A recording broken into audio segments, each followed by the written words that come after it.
Bismillahirrahmanirrahim. Assalamualaikum warahmatullahi wabarakatuh. Alhamdulillah wassalatu wassalamu ala Rasulillah wa ala alihi wa sahbihi wa sallama tasliman katsira. Amma ba'd. Alhamdulillah ikhwan al-kiram wa akhwati al-karimat yang ana cintai dan hormati rahimani Allah wa iyyakum wa baraka fikum. Sekedar dan dalam rangka saling berbagi faedah ilmiah terkait agama kita, mudah-mudahan bermanfaat, maka insyaallah taala berikut ini saya bacakan beberapa ucapan para ulama terkait surat Al-Fatihah. Mudah-mudahan menjadi faedah ilmiah dan pencerahan untuk kita semua. Barakallahu fikum. Ditanyakan kepada Syekh bin Baz rahimahullahu taala an qiraatil Fatihati 'inda kulli amrin fi bidayatihi khair. Hukum membacakan surat Al-Fatihah setiap kali memulai perkara yang baik. Seperti sebagian orang sebelum berdoa Al-Fatihah baru berdoa. Atau sebagai penutup doa. Setelah selesai berdoa Al-Fatihah. Atau mau kajian sebelum memulai kajian Al-Fatihah.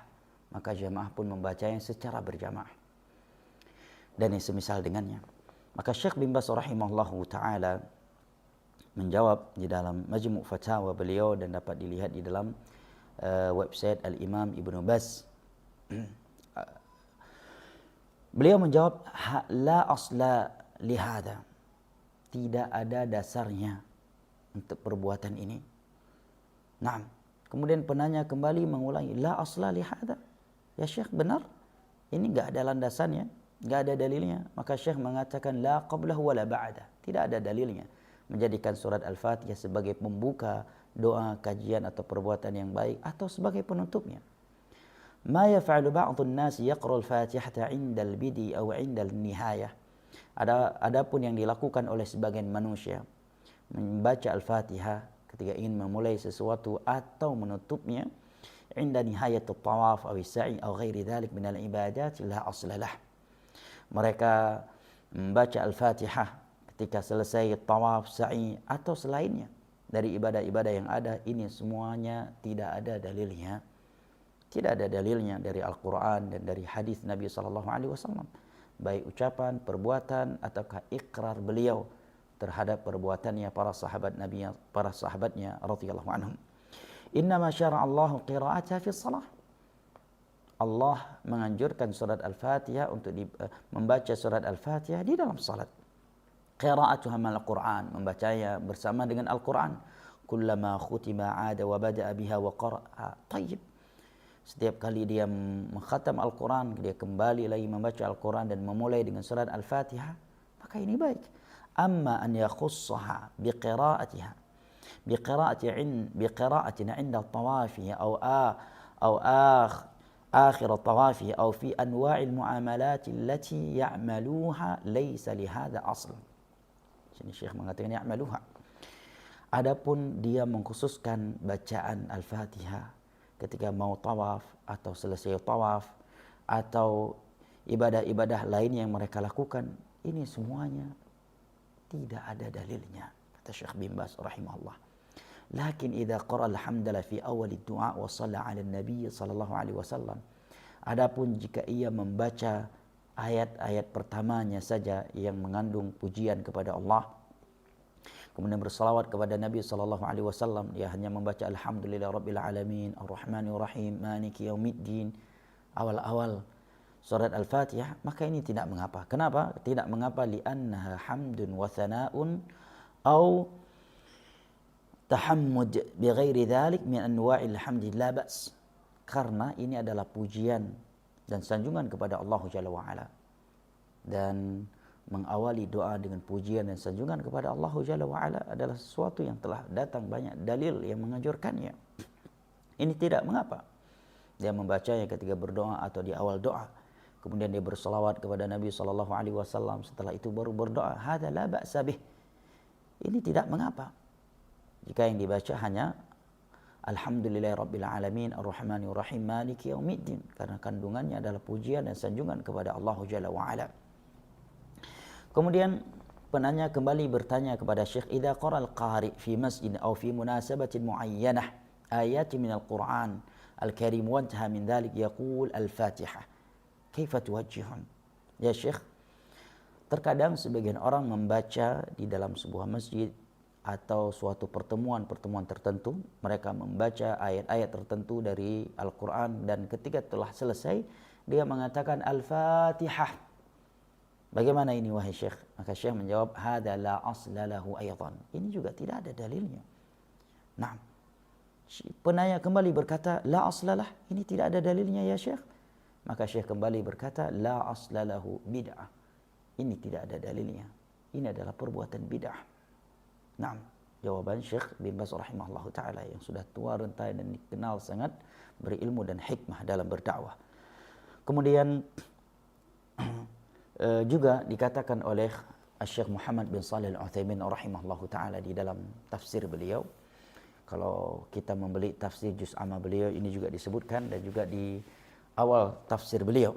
Beliau mengatakan وَقَدْ ابْتَدَعَ بَعْضُ النَّاسِ الْيَوْمَ فِي هَذِهِ السُّورَةِ بِدْعَةً فَصَارُوا يَخْتِمُونَ بِهَا الدُّعَاءَ وَيَبْتَدِئُونَ بِهَا الْخُطَبَ. Pada hari ini sebagian manusia melakukan bid'ah terkait surat Al-Fatihah ini. Mereka menjadikan Al-Fatihah sebagai penutup atau pembuka doa mereka, sebagai pembuka ceramah-ceramah mereka. وَيَقْرَؤُونَهَا inda ba'dil munasabat, dan mereka membacanya pada pertemuan-pertemuan, pada kesempatan-kesempatan tertentu. Wa hadza ghalat. Ini adalah sebuah kesalahan. Tajiduhu mathalan idza da'a thumma da'a qala liman haulah al-Fatihah. Sehingga engkau dapati sebagian mereka ketika mau berdoa atau selesai berdoa, dia berkata kepada orang-orang yang sekitarnya Al-Fatihah. Bacalah oleh kalian Al-Fatihah. Wa ba'dun nas yabtadi'u biha fi khutabihi aw fi ahwalihi. Sebagian manusia menjadikan Al-Fatihah sebagai pembuka khutbah-khutbah atau ceramah-ceramahnya atau keadaan-keadaannya yang tertentu. Wa hadza ghalat aidan. Ini juga sebuah kesalahan. Kenapa? Li'anna al-ibadati mabnaha 'ala at-tawqif wal ittiba'. Karena yang namanya ibadah itu mesti dibangun di atas dalil dari Al-Quran dan hadis Nabi SAW. Baik itu ucapan, perbuatan, ataukah iqrar beliau. Kewajiban kita adalah mengikuti beliau. Karena Nabi kita SAW tidak diwafatkan oleh Allah kecuali dalam keadaan agama ini telah sempurna. Juga sebagai faedah barakallahu fik, para ulama menyebutkan bid'ah itu terjadi secara umum dalam dua hal terkait ibadah ya. Yang pertama, dalam suatu ritual ibadah, maka ini tidak diragukan sebagai bid'ah. Dia melakukan suatu ibadah yang tiada dalilnya, tiada contohnya dari Nabi SAW, tiada dalil dari hadis beliau, baik itu ucapan, perbuatan, ataukah ikrar beliau terhadap perbuatan para sahabatnya. Dan Al-Fatihah adalah ritual ibadah.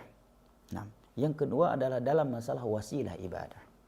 Maka para ulama mengatakan, apabila wasilah tersebut tujuan melakukannya ada di masa Nabi, ya, maslahat untuk melakukannya juga ada di masa Nabi SAW, dan tiada yang menghalangi Nabi dan para sahabatnya untuk melakukannya, bersamaan dengan itu mereka tidak melakukannya, maka melakukannya setelah mereka adalah sebuah ibadah.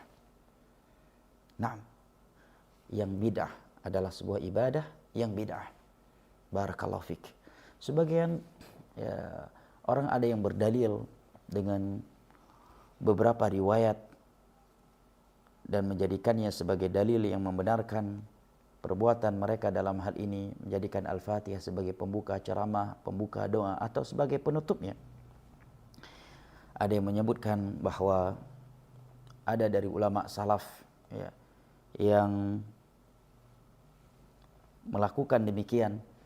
Maka kita katakan yang pertama,